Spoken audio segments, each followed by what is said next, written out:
Today I'll show you how to enter Fastboot mode on this device. At the very beginning, start by pressing the power key. Choose power off and wait until the device is completely switched off.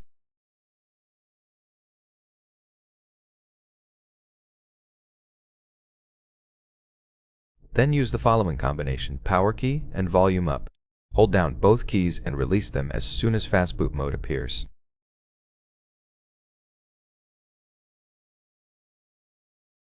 You can use your device in Fastboot mode, for example, connected to a PC. You can also navigate using both volume keys and confirm options by pressing the power key. As you can see, you can enter recovery mode or simply exit Fastboot mode by choosing reboot. Press the power key and wait until your device is ready to use.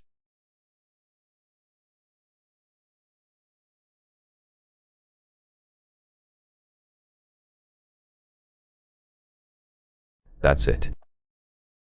Now you can unlock the device and start using your phone. Thank you for watching. Please subscribe and leave a thumbs up under the video.